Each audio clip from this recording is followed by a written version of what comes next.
I'd like to give a shout out to our newest sponsor, Fog King Sanitizing and Disinfecting. Do you have a positive COVID-19 case at your workplace or residence? Need some cleaners to come in and blast the shit out of their area? These are the guys to do it. So go to fogkings.ca and get yourself a quote, reach out, and they'll be back to you in no time. I'd like to take this opportunity to thank my sponsor, Rycore Countertops. They deal in custom countertops in quartz, Corian, Magonite, laminate, and butcher block. They also have custom kitchen cabinetry, closets, laundry rooms, and millwork. They're family owned and operated for 18 years, knowledgeable and highly experienced staff, and friendly customer service. Head on over to 1069 Clark Road. Check out their showroom today.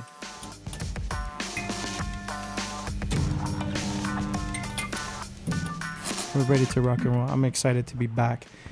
We took a little hiatus again because of another lockdown of this pandemic, and we're back. Studio 88. Don't forget to subscribe to my channel. Hit the like button. Share the videos. Get the shit out there. Pass it along. I want everybody to experience these cool people that I get to shoot the shit with. Without further ado, my guest today is Jesse Gough. He is a Brazilian black belt jiu-jitsu under Roy Cunningham. Correct me if I'm wrong.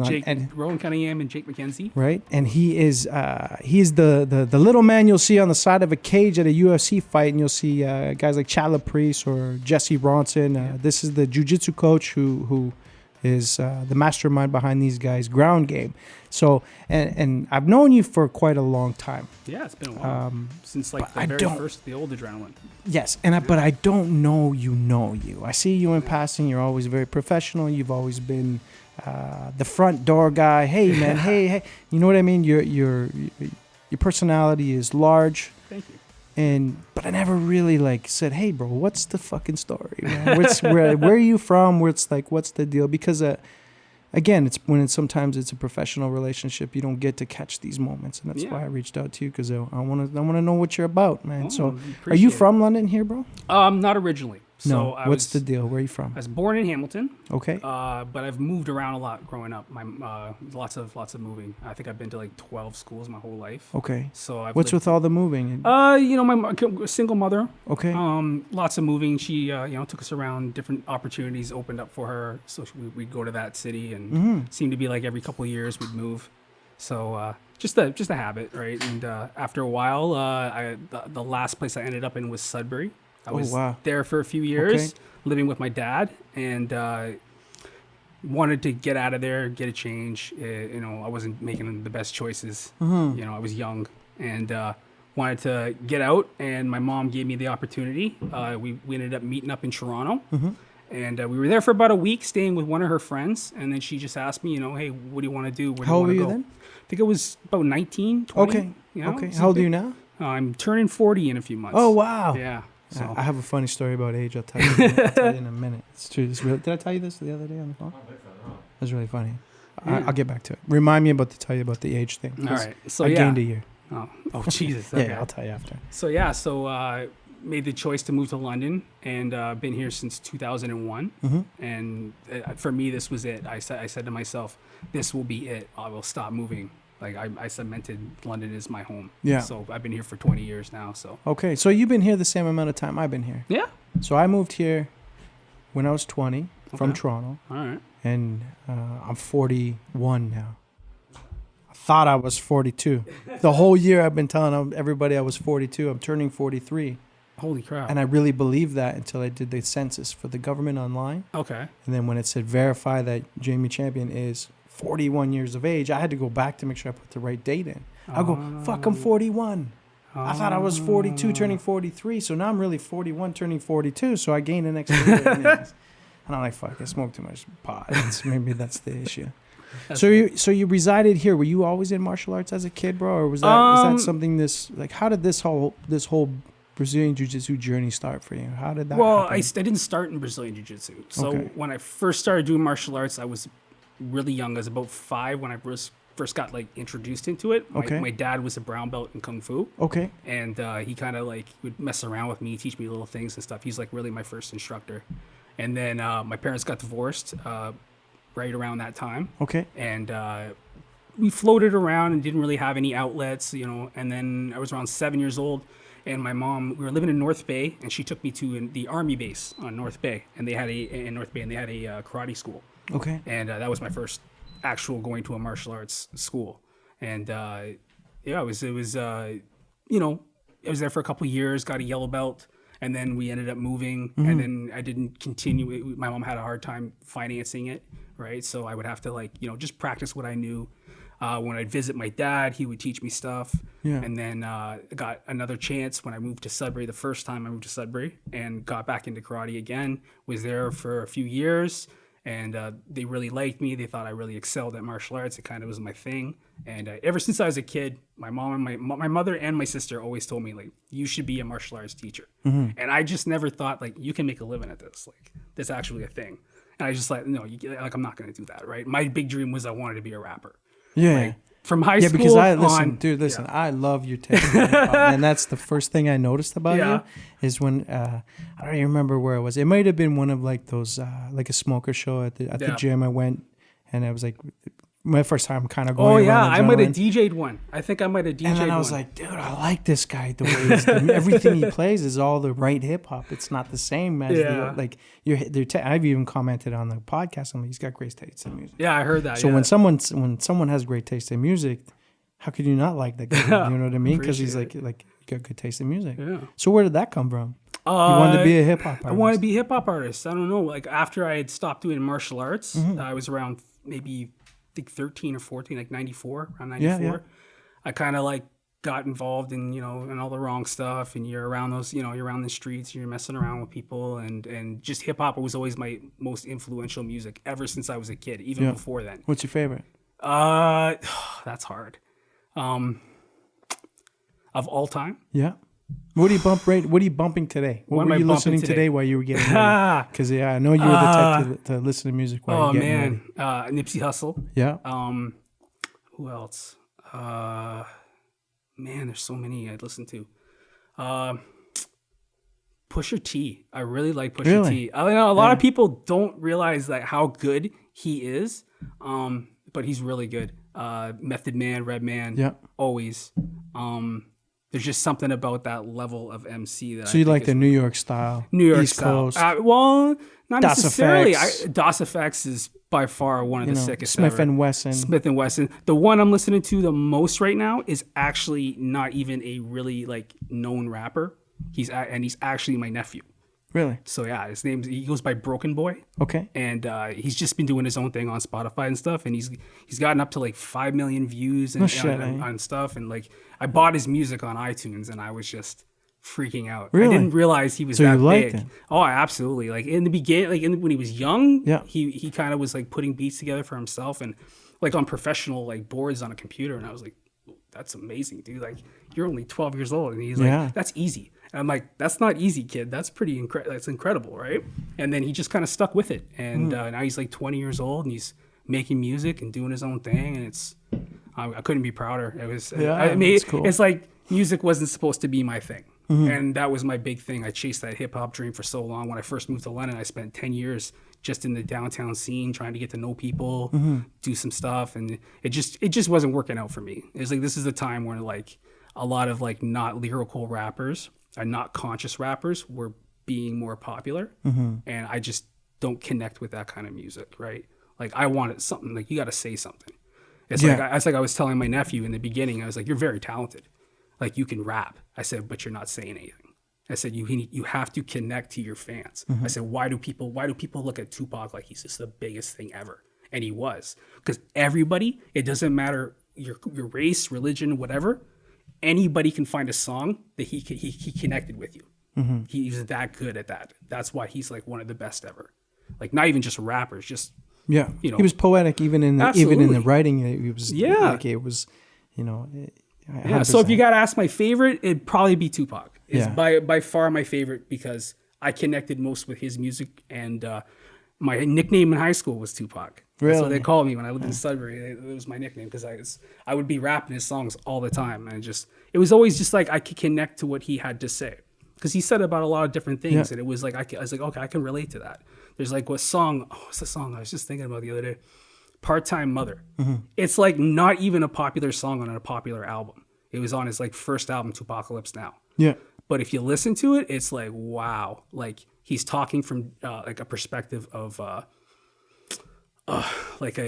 at one point he's talking about like a drug addict mother and having to grow up with that. And that's real because he went through that kind of thing.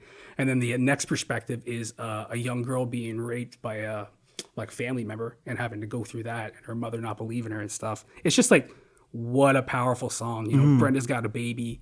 That's another one. I mean, just like you can connect to that stuff because it affects everybody, not just that community, right? Yeah, so true. It's so the true. dopest ever. I agree. I 100% by agree. far. I'm a huge Pac fan too. Yeah, always have been. Yeah, not to mention like like Biggie and them. Like Biggie's good. Like, you have to go like I go based on so like Tupac was more versatile in what he had to say, but as far as flowing and lyrical ability, Biggie hands down. Like he had that flow. I remember being at. We just had it before the lockdowns. Method Man, Redman came down. All those guys. I got to go to that. That's cool. Someone had sent me tickets and didn't even tell me who they were. They just said, "Oh, I know you're a big fan." Was it you? No, that would have been sick. Yeah. But yeah, and I was just like, "Oh, this is coolest gift I ever received." Right. So I took my brother. It was like our dream, right? And we were sitting there looking up and hearing Method Man and Redman like rapping, and our mouths were like dropped, and we're just sitting there like this. And I remember looking at my brother, and I'm going like, "Why did we think we were good?" I was like, dude, they were so, dude, it was just, you hear it, the way they do it. It's like, oh my God, like it's effortless for them. And I had to work so hard to even sound decent, like not even like, a little decent, right? But just amazing. Like you see that level. There's such a good connection too between Method Man and Redman too. Like they have a good rapport. They're very like. And it's levels, right? It's just levels and stuff. It's the same thing with fighting. Well, we're talking about one art. How did the hip hop scene trickle into jiu-jitsu? Okay, so I had just gotten out of a relationship, and I had taken a break from music because she wanted someone that was being a little more serious. So I had got a job. I was working at Angelo's Bakery on Thompson Road as a cook. Yeah, and ended up losing that job. So things ended up not really working out with us, and I ended up back on my own. I was living back at home with my mom, and I'm like. At this time, I'm like 27, so I'm like really starting to feel like the pressure in life. It's like, I mean, like I feel like a loser. What am I doing with myself? Like I got nowhere to, like, you know what I mean? I remember getting into it with my ex's uncle and him calling me a loser. I'm like, this guy just got out of jail. He's smoking crack. I'm like, oh my God, if this guy's calling me a loser, there's something seriously wrong with my life. I said, I need to reevaluate what the hell's going on, right? And I remember being downtown on the corner of Dundas and Richmond, standing on the corner, and I ran into somebody that I knew from back in the day, and he was like talking about training. And I was like, oh man, like I'm obsessed with UFC, dude. I said, I would love to start training. And he was training at Suffer System at the time. Okay. And I was like, man, I'm really interested in jiu-jitsu. Like I really want to learn BJJ. And he was like, well, our coach isn't the best. He says, but there's this guy at Adrenaline. His name's Rowan, and he's a brown belt, and he's really sick. And I said, maybe you'd like to go, go try that out, dude. I said, yeah, okay, maybe I'll do that, right? And it took a while for me to work the nerve up to go and do it. But I was like, maybe this is what I got to do. I said, like, if I don't do something with my life now, I said, I'm going to die out here. I said, or end up in jail. And I don't want either of that to happen. I said, so I got to do something with my life. So it was kind of like my last little, like, this is it. Like, I'm going to throw everything into this. Yeah. And in the beginning, I wanted to fight. I was like, maybe I can do that. I was like, go get punched in the face for a living, make some money. Like, why not? Right. So ended up getting into Adrenaline. And first few days, I was like not even going near the jiu-jitsu class. I would like go and lift the weights and not even really lift them like you're supposed to. And then I'd go over to the bag when class would start. And I started hitting the bag. And I kind of watched the class. And then once they started rolling, I'd leave. I would just pick up the information. And then I would just like practice on my own at home. And one day, one of the instructors, James Howard, he stopped me at the bag, and he was like, you look like you want to do class, right? And I was like, I do, but everyone's pretty big. Like I don't want to like, I don't want to put anybody out or make anybody have to like work less hard. He says, don't worry, I'll partner with you. All right. So he walked me over. He introduced me to Rowan, and then my first class, I ended up tapping out Jamie Flick. And I'll never forget it. Yeah. I love Flick. But the first class I tapped Jamie out, he got so mad he hit the mat. And I was thinking like, whoa, okay, like that's different, right? But I remember after the class, Rowan was like, good class. And I was like, okay, thanks. And I couldn't tell if was it a good class? Did I do something bad or did I do something wrong? Because I didn't know, right? He's a very hard guy to read until you get to know him. And then I found out later on, is like, he was impressed with me. He was like, yeah. And then he was teaching a class one day and he's teaching a move. And I asked a question. And I was always told that, like, especially now that you're old, like sometimes you don't want to ask something because you don't want to seem dumb. It's like, oh, I'm going to sound stupid asking this question in front of everybody. And I was like, you know what? There's no such thing as stupid questions, right? It's just, I need this information and I want to make sure I get it correct, right? So I asked him, I said, does it matter if your hand is here or here? And it was like a half an inch. And he's like, here, but he's looking at me as he says that. And I'm like, oh, okay. And thought I was like, oh, shit, I asked the wrong question, right? Yeah. And he told me years later, he says, that's when I knew this guy is for real. He's like, he's bugging about that kind of detail. Attention to detail. He's like, he wants to be good at this. Yeah. And me being the smallest one out of everybody, because when I was literally next to James, I was the smallest guy in the gym. So it's like everyone, and this is when Stout was still active. You know what I mean? And Hordecki's still young and fighting. Mark was still fighting in the UFC and WEC. So it's like these guys are active fighters and I'm getting to roll with them and stuff. It was a great, get your butt kicked in the beginning and then you start getting better. And then all of a sudden, they want to roll with you. And it's just like, oh, now I'm contributing. I feel like I'm, a part of something. This is awesome, right? And then, a couple years go by and I was working a job at, what do you call it? Bad Boy Furniture. Okay. I was a shipper. Yeah. I've had a lot of different jobs. I've been a cook, a shipper, a bunch of things. And I was working there for a bit and I tore my ACL, like my first 6 months of training. And then I trained for about a year and a half on it before I decided. What scares me about training. Like, that's why I don't think I've ever run out the door to go do jiu-jitsu. Because you guys fuck each other up. But you know what? I never consciously thought about it when I first started. And it wasn't from jiu-jitsu. I actually tore my ACL my first kickboxing class. And I didn't even make it through the warm-up. Really? We were doing leapfrog over guys. And the guy in front of me was so close. I didn't want my face to land in his butt. Yeah. So I straightened up and my legs were straight and my knee just slipped and gave out. And it was like the worst pain I had ever felt in my life next to the surgery. Wow.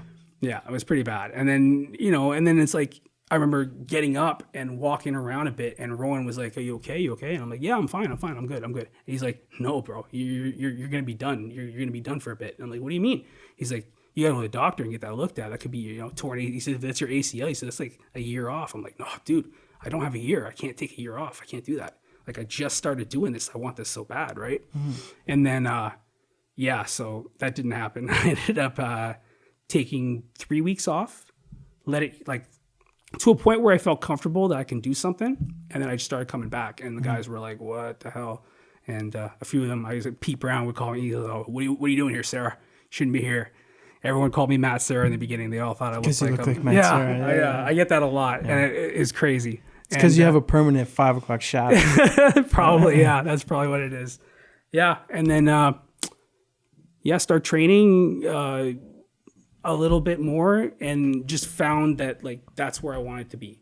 Like, I was going to work and it was like, I'm just doing this to make some money to pay for my membership kind of thing, right? Pay for my lifestyle. And in the beginning, I was, not making a lot of money. I was good at Bad Boy. And then when I quit the job, I was on unemployment. So I'm not making a lot. And then unemployment runs out and you're like, well, what am I going to do? And I got offered a job at the gym because the guys were like, well, you're here so much, why don't you come here and work? So that's how it happened. That's how it works. So in the beginning, I was just mopping mats to pay for my membership. And then they hired me to work in the store when we had a store there. I remember that. Yeah. And I worked in there for a bit. And then and then I was working the front desk for a bit. And then the manager who was working there at the time. Pecker? No, it was after Pecker. So first it was Pecker, then it was Brooksy. Okay. Sean Brooks. Okay. Yeah, and then Sean was going to leave because he had a bunch of businesses. Okay. So this was a side thing for him, and he just had to focus more on his businesses. And then Mark just came to me one day, and he's like, "Hey, do you want to be the manager?" And I was like I didn't know what to say at first. I remember saying to him, you realize I didn't graduate high school. Yeah. I don't even have a high school diploma. I said, he's like, you're already doing the job. We're just going to pay you to do it now. And I was like, okay. And I did that for about 7 years. I was the manager running the place for 7 years and teaching classes in the beginning too, right? Because with everybody fighting, it was hard for them to teach class. It's like, okay, well, he's exhausted. He's got to go rest. He just did like 5 rounds. Like he's got the energy to go teach. He's got a fight coming up. He would go. Someone's got to cover the class. Yeah. Right. I can remember being at the first place and having to run across the mats and teach 2 different classes just to keep, you know what I mean? But like, because everyone was fighting. Right. And then now with everybody retired, they get to put a lot more attention to their classes, which is awesome. It's more beneficial to the students. What's it like working with all them studs, man? Like you're in the mix of like some of the toughest dudes in the country. Yeah. Right. And they're like, hey, you want to come to Abu Dhabi with me, be my jiu-jitsu coach? Like, how the fuck did you learn that job? Like, that's the one. That's funny actually, because like in the beginning, me and Ronson, we didn't really get along that well. But it's because he's an asshole. You know what? I've come to learn about Jesse, and I'll tell you right now, I respect him a ton, like a ton, and for multiple reasons. He's got good character. For me, that's a huge thing. Like, he's a straight shooter. He's a straight shooter, but he's got like a code. And that's something I respect about a man. That you have a code, and I won't go past that. You know what I mean? Like you have those morals. Right, I respect that, especially if you can live up to that and have to deal with repercussions of people talking crap. Mm-hmm. I mean, I think that's like you're the man. Like I respect the shit out of that, and that's the kind of person he is. Mm-hmm. And in the beginning, we didn't really get along. I found in the beginning he had a lot of disdain for jiu-jitsu, and that's just because he's a striker, right? And also these guys were coming up in a time where it was still okay to be one-dimensional. Like you could get away with it. Like we'll just chuck Liddell and we'll sprawl and brawl, bro. There's no way he's taking us down. You know what I mean? It's like, okay, that's great, but what happens when he takes you down? Well, it won't happen. But what happens when he takes you down? It's like, that's the way I always looked at it. It's like, you have to prepare for the worst case scenario. And jiu-jitsu taught me that. It's like, I never had an advantage in the beginning in training. I'm always on the bottom. It's like, no matter what I did. So I had to learn to fight from there to get better, right? It was, I'm not going to be able to impose myself on Stout or Chris, you know what I mean? Or any of those guys. I have to be able to be more tricky and like use my technique, right? And that's what jiu-jitsu taught me. But so Jesse, we weren't getting along, and he had that little bit of disdain for jiu-jitsu, and we would get into little arguments here and there about stuff, but like always like good teammates, like you know what I mean? Like I never wished him bad. And it's like I was like, oh God, I wish he would just listen to us. You know what I mean? I want him to like, oh, you could have had that, dude. And then I started training. I went and did a match in Nova Scotia, and I won. And I came back, and Chad Laprise wanted me to train him. And he's like, he was coming back from TriStar. He's like, I'm moving back to London. He says, I want you to be my coach for jiu-jitsu. I was like, okay, awesome. Yeah, sure. He's a fucking bear, too. Dude, he's a beast. The best student I have ever trained in my life. Like, the best. Like, I'm telling you, like, does what he's told. Even if he doesn't agree with it, he'll do it. And he will he'll give you the time to refine it and see, this, now it's working. Now it's working. We're just making this little mistake here. Like he will give you that respect and time. Respectful guy, just a true martial artist, like the solidest of dudes. Like I owe my career to Chad because he helped make it. So I did that match and I trained him for the Galore fight. He fought Galore and he ended up winning with a lot of the stuff that we used, right? So what happened in the beginning of the fight is he got dropped and he got back up and he went right into everything that we had done. We took him down, held him down side control. And if you watch the fight, when he mounts him, he's actually smiling because he told me, he says, I couldn't believe how easy it was. Because you've been drilling it. Because we've been drilling it, like drilling. It's like, see, it works. That's all it takes is you just got to do this. So what I did was I just designed a system for jiu-jitsu for strikers and MMA guys, just to give them an advantage. I don't believe that all jiu-jitsu is going to win a fight nowadays because of the sheer fact that everybody knows jiu-jitsu. You know what I mean? Like you watch UFC 1 and Hoist is just tooling guys. Why? Because they don't know what's going on. Then you watch Ken Shamrock versus Hoist, the second one they did. And it was like that boring one for like 30 minutes. Yeah. And he just like stalled them out in the guard. Ken even said he went and learned the guard just so he could learn how to neutralize it. Now you got guys that know exactly what you know. You got guys that are you got purple belts that are tapping out black belts. I mean, it just happened not too long ago in the UFC with Rodolfo Vieira, who's on my team, the GFT team, he just got finished by some guy who was like a purple belt. Yeah. Right. And he's like an Abu Dhabi world champion. He's like one of the best grapplers of all time out of that area. Right. And it's just. How much have you seen the sport evolve? A lot. Like last 5 years? Last 5 years, like, are we talking MMA or jiu-jitsu? Both. Both. The sport, MMA, a ton. Jiu-jitsu, I found it's more sport. A lot of stuff. It's very clicky, it's for sure. Absolutely. Very clicky. And I'm cool with that. But does that change? As the time goes on, you all realize that you're all doing the same shit anyways? Yeah, but then it comes like we compete too, right? So like it's about competition. Like if it's, you don't see the Toronto Blue Jays going to train with like, the Expos. Like they don't do that, right? I mean, like you're opposing teams. You know what I mean? It's the same thing I find with jiu-jitsu. You know what I mean? It's you say Expos? Yeah. Are they still around? I'm that old, right? That's okay, because I'm like, Expos, and I knew who you were talking about. We're that old. We are that old, yeah. But yeah, so like, I think that's healthy. That's the way it's supposed to be. I mean, like, even in MMA, like, you got guys that train at specific camps, and that's where they train. You know what I mean? And you look at our team, no one's really like gone away. Chad went a little bit when he went for that was at the start of his career, and I think he was trying to exactly right jump himself into the pool to have himself around. Absolutely, right. He and everyone had retired at that time too. Yeah. Right. So he needed more bodies. He needed bodies, with, right? Yeah. And he needed high level guys. Like the guys that we had at the time were amateurs. You know what I mean? They're doing the best they can, but they can only do so much, right? But and he needs that extra level. So he made that choice, and he came back as soon as everything was like, he realized like, it wasn't really working out there for him. Yeah. Right. Being around all these guys, you ever get the itch to put the gloves on? And absolutely. You know how many times I thought about calling you up and saying, dude, get me a fight? I would have loved it. Honestly, bro, I would have loved to have put you on. Dude, I every time I think about it, man, like it's a bit of a regret, but not really. Because like where I'm at now, I could have never made fighting, I don't think. Like for me, when I came into it, I wanted to I want to be in the UFC. Like that's how I wanted to do. Like, these guys are the UFC.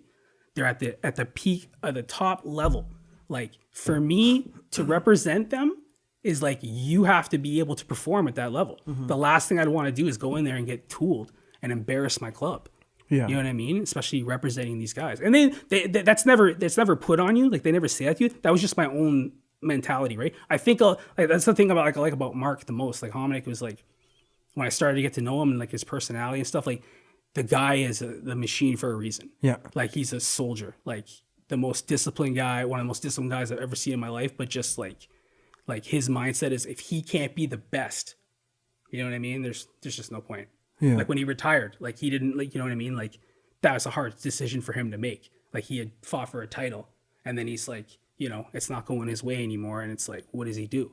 He moves on to the next stage of his life. But for him, it's like he's the only one that made it to that level. Like he got that shot, right? It's because of who he is, his drive. You know what I mean? It's just amazing. Like, you know what I mean? Like, I saw him take on all comers. Like, and that's what like a lot like Sam, Chris, like they always took on all comers, and they I never seen them ever reject a fight. Yeah, ever. And I've known them since like 2008. I've been training at the gym. I've seen all the camps. I've been involved. It's hard to get guys to take fights now. Yeah, because they're just, they're too worried about the numbers. The stats, that and maybe looking bad. You know what I mean? Or looking like or losing in front of their home crowd or something like that. And I mean, it's competition. I mean, you either take the risk and take the chance. I mean, like you're no guts, no glory, they say, right? Yeah. So you gotta take I think Mark's the best example. His first UFC fight, who did he fight? He's Edwards, wasn't he? Yeah, number one contender. Yeah. He was going to fight for the title after that. And Mark finishes him. Yeah. You know what I mean? Seized his moment, seized his opportunity. See, the first time I saw him shadow boxing. Yeah. Okay. Yeah. So this was at the old the Hard Knocks. Yeah. So this is back when they were the side of McCulloch's there. Yeah. I was inside, stretching at the side of the ring. And I looked over and there was Mark and he was shadow boxing. Yeah. And I was like, whoa.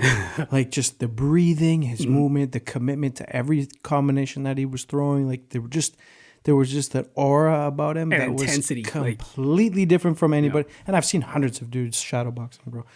A ton of dudes. He looks like he'll kill you if you come up to him. Like, and I remember looking up on the wall, and there was a big picture of him. It said, "Mark the Machine Hominick." I think it's at the new gym.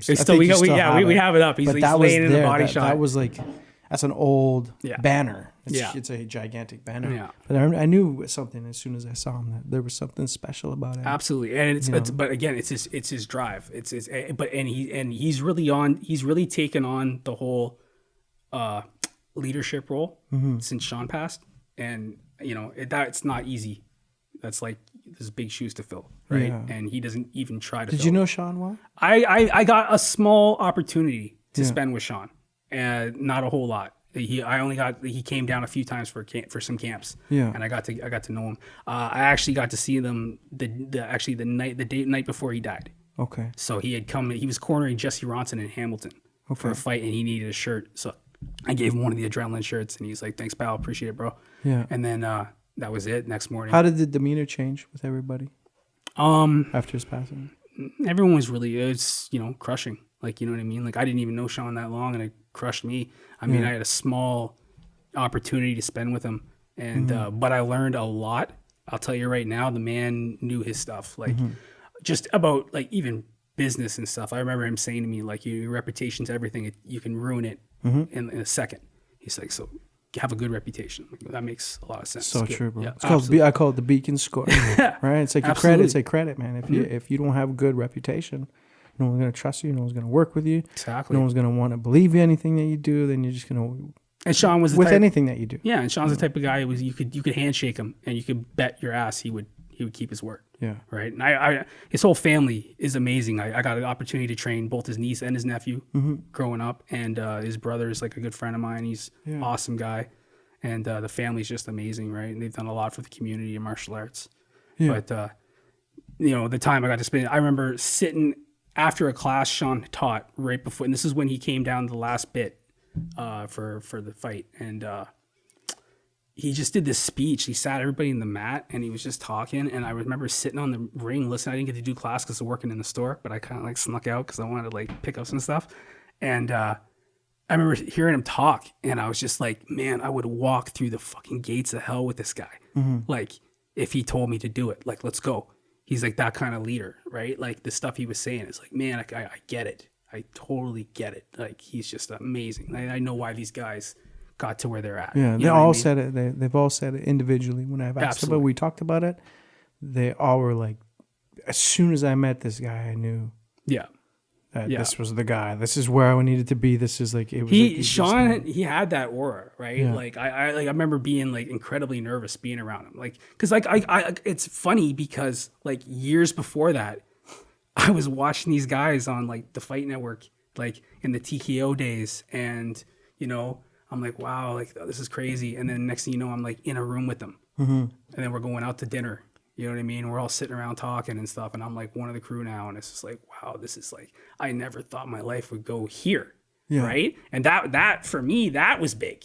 I didn't expect to go where I'm at now. I was like, holy crap! Like, if you ask anybody that knows me or anyone from back in the day, all my friends from Sudbury and back in school, they're all like, man, good for you, bro. You really did something with yourself, because like that was always my thing. I was just like, I didn't want to, have a mediocre life. You know what I mean? Like, got to do something, like make some kind of noise, right? So fortunately I'm good at martial arts, I'm good at my job, and from what my coach told me, and Rowan tells me, I got a good eye for details in jiu-jitsu and stuff, and not just jiu-jitsu but fighting all around. Like, for me, I got really heavy into like boxing when people started saying like, oh, you're just a jiu-jitsu guy, what do you know? Shut up. Shut up. Yeah. Right? I've been teaching kickboxing class for years, right? I've been taking kickboxing for years. I've had like 3 smokers and stuff, so I fought a bit. But and I get what they're saying. I'm not like, high advanced or anything, but I took that, instead of getting upset, I was like, I'm the type of person that you tell me I can't do it. Okay, you're gonna see. 2 years I put a boxing bag in my living room, and I would go home after work from the gym, and I put on Floyd Mayweather videos. Yeah. And I would study Floyd for 2 years. I watched every fight, every little detail you could possibly think of about Floyd Mayweather. I watched it all and just would practice on the bag. And then I would get a lot of injuries with jiu-jitsu because that happens. It's a lot of like contact in your body. So I'd start boxing to take the time off to heal because I like to stay active, right? And I just started doing like some, you know, I'm gonna do a shoulder roll. Let's just try that out. And you're gonna get kicked in the head. You're just like, relax, man. I'm just learning, just training, right? And then got really good at it. And then I can remember Hordecki one day saying like, holy geez, man, you look like a boxer. Like, you're looking good. I'm like, oh, thanks, dude, right? So it just kind of clicked for me. I was like, I can learn. I'm not stupid. I can learn. And for me, I've always been a visual learner. I can't, like, you can't give me notes and paper and say, okay, do this. And I'm like, show me, and I'll do it 100% perfect. You know what I mean? It's just the way I've always learned, right? So, and I had my last smoker, I remember shoulder rolling in the fight. And Chris goes, nice, because I shoulder roll and hit him with the right hand. And the guy, he was like, what the hell? Like, but I was just trying to do it to prove to everyone, right? The last smoker I had nothing to do with like, I was just out there to kind of like show off a bit. Because everyone's like, get your hands up. You know, trust me, I know what I'm doing. Right? And I just got to show that, I know what I'm doing, right? And so everyone started to kind of like take me a little more serious now. They're like, okay, I'm not just some guy that's training at the gym and helping out and like you're managing the place and you're mopping the floors and stuff like that. You're like, he can actually contribute. And that's always been my thing. I wanted to contribute. What can I help you guys with? I remember having that conversation with Malcolm once. We were like in the gym alone and I was like, it was when we opened the one on Bathurst. Okay. I had spent like a week just going back and forth there trying to get it ready and open and stuff. And I remember Malcolm saying to me like, why are you working so hard like this? Like, why don't you take a break kind of thing? And I remember saying, because I want to help. Like, that's always been my thing, man, is I just want to help you guys, right? It's like, I'm not here for like a selfish reason. I'm here to just contribute because the club has done so much for me. It gave me a job. You know what I mean? It's given me a purpose, right? So, and he was just like, okay. And then everyone started getting a little tighter with me. And then Malcolm asked me to help him with the title fight for the TKO belt. Yeah. And well, first it was a fight in Detroit, and we did that camp, and he knocked the kid out in like 13 seconds. And then he got the TKO title fight. And we did that fight, and he won, which was awesome because everything we worked in the back, he ended up applying in the fight, which was great. That kind of like started getting me a little more notice. And then we did another fight together, and I cornered against it was Firas Zahabi, George St. Pierre, and Firas's brother. And I got talk about pressure, you know what I mean? And I got Mark, Sam, and Chris. Yeah, right? That's still good though. That's still solid. It was hilarious because it's just like this rivalry. It's not like a big rivalry, but it's been going on. Well, the Quebec Ontario absolutely, rivalry, you know what I mean? It's always there, right? But like especially with TriStar, Team Tompkins, it's always been there. And right? Steve Claveau and those guys, and yeah. So it's like, you know what I mean? And for him to win, it was awesome. And then. Was that a thing back in the day with Sean Tompkins? Was there sort of like a rivalry between Tompkins and... Well, Ontario and Quebec. No, just Ontario and Quebec. Okay. It's just like they were the main hub spots for fighting. Like you had to, there wasn't even like legal MMA in Ontario. You had to go to Quebec. Like Montreal was the spot. I remember everyone telling me, we're going to Montreal. You know what I mean? So it was the hub spot, right? TKO was the beginner. Like, and I'll tell you, like, I thought that was big. Like, I had a dream of wanting to be in TKO before I even started training. Like I was just like, I remember watching the guys on, I was like, oh man, it'd be so cool to fight in TKO or be in TKO, right? And I remember when we were there, I was looking up at everything and I'm just like, holy shit, I'm here. Like this is fucking crazy, right? And it's a title fight. It's like, this is crazy, right? Like this is amazing. It's like everything just kind of comes into play. And I was going through a lot of, personal stuff with my mother got sick around that time. And, she wasn't doing well mentally. And I was like in and out of the hospital with her and stuff. And it was just, I was trying to deal with that and deal with this. And for it to happen the way it did was freaking awesome. Like he won and everything went the way it's supposed to happen. And then after that, Jesse was like, I want to train with you. And it wasn't even because of the Malcolm fight. It was because he started rolling with Chad. And him and Chad were like this in the beginning. Always, yeah, I've heard that. And then, bam, Chad just kind of jumped him up a bit, and he couldn't figure out what it was. Yeah. And Chad told him, he's like, it's Gough. You should train with Gough. And then he just had me for the Dufour camp. Yeah. Now it's like my next fight is another title fight. You know what I mean? And it's supposed to be, he's going to be the double champ if he wins, right? It's like, holy crap, more pressure, right? So with Jesse, it was different because Chad was already okay with grappling. and so is Jesse, but Jesse lacks some fundamentals that he didn't have. So what I did was I watched all his old fights, especially his first run in the UFC, because he fought mostly jiu-jitsu guys. And I was like, okay, you got great defense, but these guys are controlling you, so they're going to win regardless. It doesn't matter if they tap you out or not. It's you being in these spots and making these mistakes that's costing you the fight. So we worked that stuff, like just totally redo it. And like he did not like it in the beginning. I have it like start on Jesse's back, escape Jesse. We'd show him the escape. He would do the escape. He'd be like, there, I did it. I'm like, okay, again. He's like, come on, man. Like we do that for an hour until he was like, okay, now you're not getting. Now when someone grabs your back, you're out right away, right? And now he's got all of that. So it's he's such a fast learner, dude. too. He's and he's a computer. There's been times where I'm like, I think he's screwing around. So the best example is when we went to Abu Dhabi for the Fight Island. So we did the training. So we had to train in a pandemic, which sucked. So we didn't have any access to the gym. So we did the whole training camp in my apartment. Wow. So I have my whole living room matted. Yeah. And we just did the training camp there. And he would drive into Hamilton to train with his striking coach. And we had a whole plan. We're going to do 3 camps.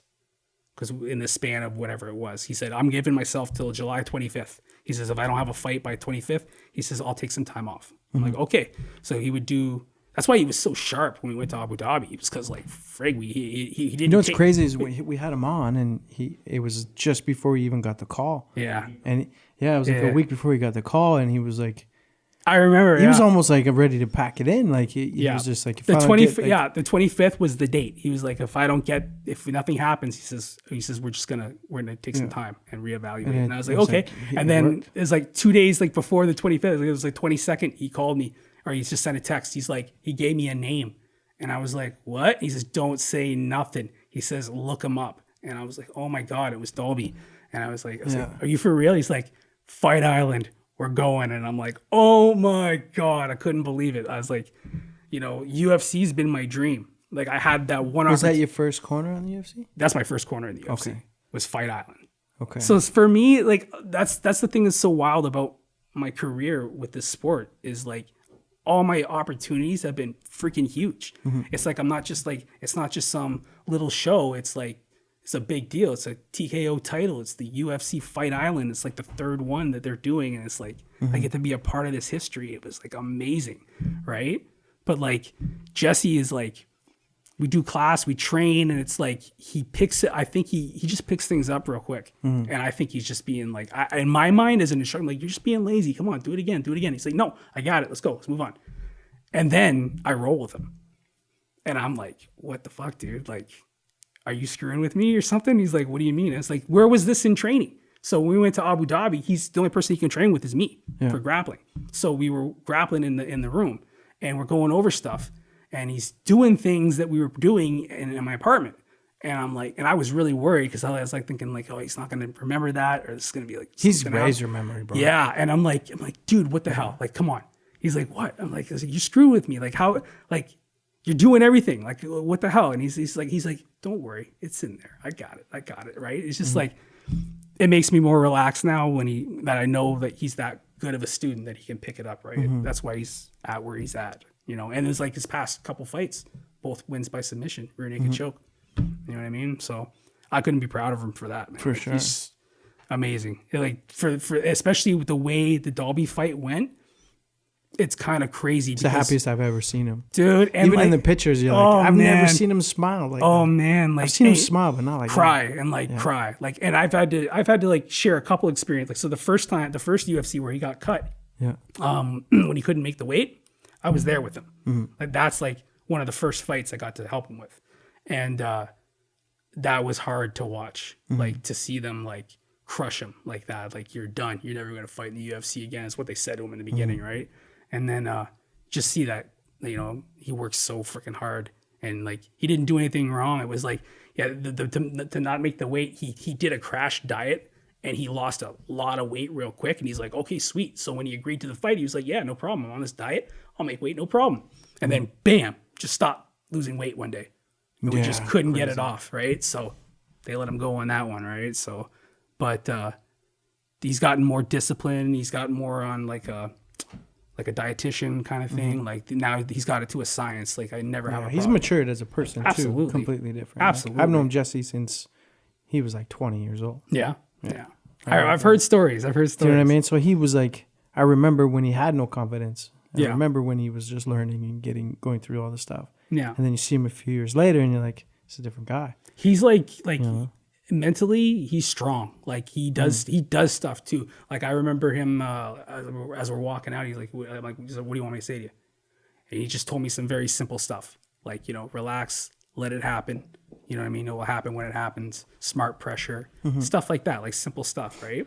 And yeah, man, he just went out there and executed it perfect. Like the whole sequence of him on the ground, when he mounted him, we knew that was going to happen. We had planned that. So like I watched most of Dalby's fights, and anytime someone had mounted him, he just reach up and hug the body, which is very old school. Which means which means he's like his coaches are like from like 2000. Yeah. You'll see that kind of defense in like the Gracie breakdowns and stuff like that, where they're like, okay, well, if I'm controlling up someone that wants to punch me, I'll hold their body, keeps their hands on the mat, so now they can't strike. I'll reach up and trap the arm, and I'll bridge and roll. Okay, that's great. When someone doesn't know how to fight and doesn't know jiu-jitsu. Exactly what happened is Jesse stuffs his head. I said, the minute he tries to hug you, stuff his head and elbow. He said he'll either eat the elbow or he'll panic and he'll roll. And then if he rolls, Jesse just does what he does. And exactly what happened. And he did that to me in practice, like the Wednesday before the fight. And I was like, that's how it's going to play out if that happens. I said, that's exactly how it's going to play out. That's why in the fight, if you hear me, I'm like, I can't even like give him instruction. I'm like, he's doing it. It's going to happen. He's doing it. And as soon as he turned, it was done. Yeah. And it was a very impressive finish. And everyone was really like shocked. Like they didn't think Jesse was going to do that. They thought they was going to probably knock him out. Right. Yeah. But yeah. He's showing how versatile he is. Yeah. I'm couldn't be better. It was a huge moment for me and him. Like me and Jesse have bonded now in a way that like not a lot of people get to bond with fighters. Well, you guys have the same name. That too. That's confusing as hell sometimes. So what's next for you then? What's on the agenda? I know we're in the middle of a pandemic and things are a little bit slow, but what's on the horizon? Not much, man. Just like I try to train as much as I can at my house and teach classes online. Doing what I can to keep the gym going. All of us are contributing that way by doing online classes for our members, and we've had a lot of members that are still keeping their memberships going for us to support us, and we're like really appreciative of that. Yeah, that's cool. I've been fortunate enough where I haven't had to go on like any assistance or nothing like that. The gym's still paying me, but still I feel like I teach like a few times a week, like maybe 4 times a week for an hour, and then I'll go into the gym once a week and clean it just to help out. But like I still feel like I'm like, man, I'm not earning my money. I don't feel like I'm earning my money. And I'm not that type of person. I grew up on the system. You know what I mean? So I watched my mom struggle like that. And me and my sister are adamant we didn't want to go that route. So like we'll do anything. I've worked jobs I am not proud of to do just to make a living. Right? When I first started doing gym stuff at the gym, I was only making about maybe $1,000 a month. I had $500 rent. I had a flip phone that you pay as you go plan kind of thing. While everyone was still like, this is like BlackBerry time. Everyone was on the BlackBerries and stuff like that. And it was, you don't have a smartphone. I'm like, what the hell is a smartphone? I'm always like way behind on everything, right? No cable, no nothing. Just like watching DVDs or old movies over and over again, shadowboxing, practicing in my apartment and stuff at the time, getting better and stuff like that. And that's how I started. I wanted this. Like for me, it's like I hear a lot of people talk like, I want this. You know what bad I want this. And I'm like, okay, well, let's see, right? And next thing you know, it's like they get to a certain point and I'm going to go to the bar party. Or I got a girlfriend and she doesn't want me to train anymore.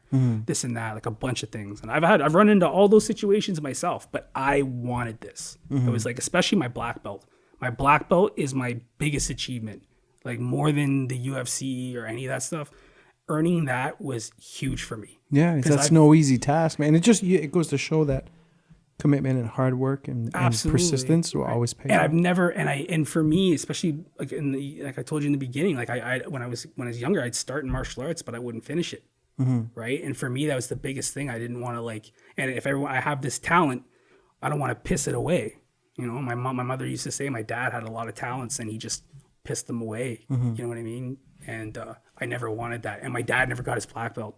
And I think he even regretted that a little bit too, right? So I was like, that's the mission. Like, and I had no pressure on myself. And like, I see a lot of coaches will put pressure on their students, and nothing like that. Rowan was like, you'll get there when you get there. I remember hearing this speech from this black belt, and he said, in 10 years, where do you see yourself? He's like, why not be a black belt? He says, if you can commit 10 years, do 10 years, doesn't matter what happens in that 10 years, you train for 10 years, you will be a black belt. It took me 12, but you know what I mean? That's what it takes. It's like, you just have to have that level of commitment and be willing to go. Everyone wants the McDonald's answer, dude. Yeah. Especially, and the MMA fighters are the worst for it. They want the quickest possible. I hate this question. How do I get out of the triangle? It's like, dude, you shouldn't have been in the triangle in the first place. Preventative measures. My job is to teach you not to end up in that triangle. Right? Not that once you're in there, what do you do now? You're fucked. That's what I always tell my students. You're fucked. You know what I mean? The Kurt Ostrander, he's a black belt. He always say, we caught in a submission. Like, how do I get a submission? He's like, you fucked up a long time ago. Yeah. He's famous for saying that, right? And it's just like, it's true though. Yeah. It's like, it's all about preventative measures, right? That's what I teach. So for me, black belt was like the pinnacle of what I wanted. I worked real hard to get where I was, and then Rowan made it happen for me, and I'm forever grateful. I mean, like Rowan gave me something that no one has given me in my life, and that's like the ability to protect myself and the confidence to do it, right? And even to do, my job. Like I'm very like if you ever see me around and guys are complimenting me, I usually got my head down or something like that. I'm very iffy. I'm just iffy about it. I'm doing my job. That's the way I look at it. I'm just doing my job, right? But I'm very iffy about credit and stuff and praise and stuff like that. Like I don't need that stuff. I just want respect. That's always been my thing. Just give me respect. That's it. I don't even need money, right? And a lot of these, like I corner these guys. I'm not getting paid. I do it to help my team. Yeah. Right. And I know what these guys make. So it's like, when am I going to take even more of your money that your manager's already getting a cut? This guy's already getting a cut. Yeah, that's crazy. Why am I going to take a cut? You know what I mean? For helping you out. It's like, especially like when it comes to the UFC, the travel, all that, like they take care of all that stuff. Yeah. He gets it covered for me, and I go and I do my job, and that's it. I don't need anything. Yeah. You know what I mean? Just the opportunities. Just the opportunity was pay enough. Yeah, was pay enough. Cool. You know what I mean? And it's just so my life has worked out funny. Like I never thought this would be it, like ever. And when I got to the UFC, I was like, holy crap. Just, you're a little intimidated. For sure. You're looking around and there's like, holy shit, there's, Fabricio de Berberun, and like, oh my God, there's like, Alexander Gustafsson, we're sitting right in front of him, and Jesse's like, take a picture of me and him. It's like, okay. You know what I mean? It's crazy, right? So, and then, the victory is the best. You know what I mean? For sure. It would have sucked to lose, but at the same time, it's like, I didn't see him losing because he had worked so hard. It's like, we had gone through that year of crap where he was like just getting screwed over left and right. We went and did PFL, and his first fight, his opponent doesn't make weight. So like, okay, well, you got to fight Nathan Schultz, the champion from last year. And what does Jesse do? He mans up, he does it, right? Because that's who he is, and that's what he is. He's a fighter, right? And only one I've seen that Schultz didn't finish. Jesse took him 5 rounds, and and he hurt him I think it was in the first or second round. He hurt him really bad with a body shot. Yeah. So that's huge for Jesse, right? Yeah. And then the second one, there was a mix up, and he ended up having to go up a weight class, which I'm always hated. Like especially even with Chad, I always used Chad would have been so much better at 55, just because like they don't understand how they're built. Like there's no 65 division. They're perfect for that. Yeah. That would be perfect for those guys. They're still caught in that in between of the 70 and 55 division, right? So it's easier for them to just go, okay, I'm gonna go 70. But like those guys, when they hydrate, they're huge. I remember being at the Toronto UFC when Jesse got cut. We were having breakfast with Chad and them before we left, and look over and there's Luque Vicente, and I was like, holy crap, Chad! Like he's huge, man. Like he looked enormous compared to Chad. Yeah. And I was just like, wow. And Chad's big too, though. Chad's big, but like you can see the difference. Yeah. Like when they hydrate, right? And I think just like it's a matter of force. I mean, if you hit me with a clean shot, man, you're knocking me the fuck out. Like, guaranteed. Doesn't matter how good my chin is. You're probably going to knock me the fuck out, right? So I always look at it as just too big.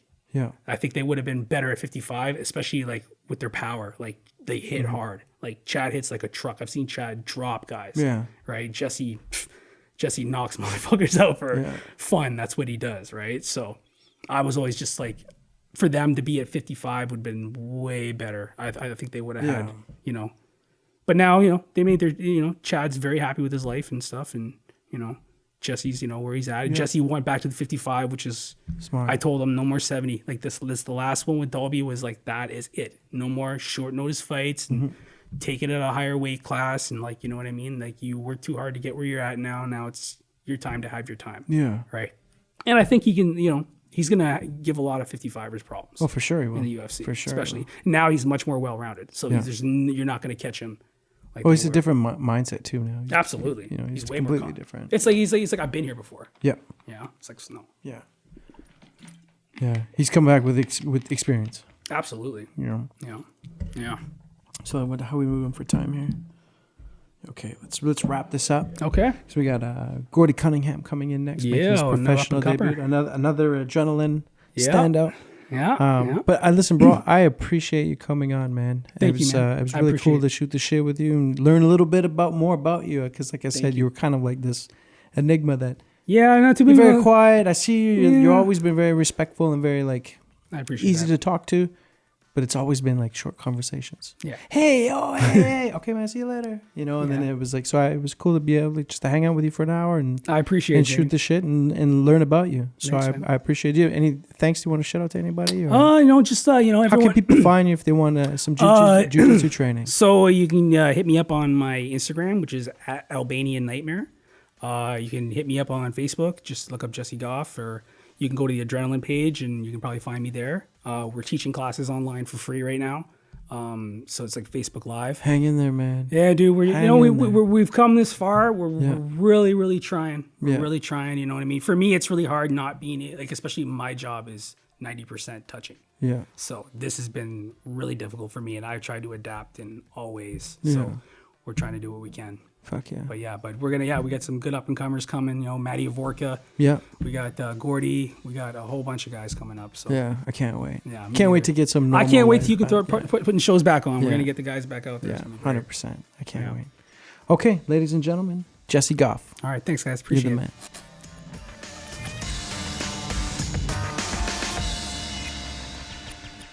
Want to give a shout out to Devolution Productions. Devolution Productions is the production company I use to produce my podcast and to do a lot of my fight-related stuff. The absolute best production company I've had the opportunity to work with. And if you're looking to get any work done or any kind of videos or anything professional, Devolution Productions is the company to contact. To get a hold of them, just inbox me, shoot me a message, text me, call me, Facebook, Instagram, anywhere, any of those handles, and I'll connect you in a heartbeat. Devolution Productions is, bar none, the best production company in Canada.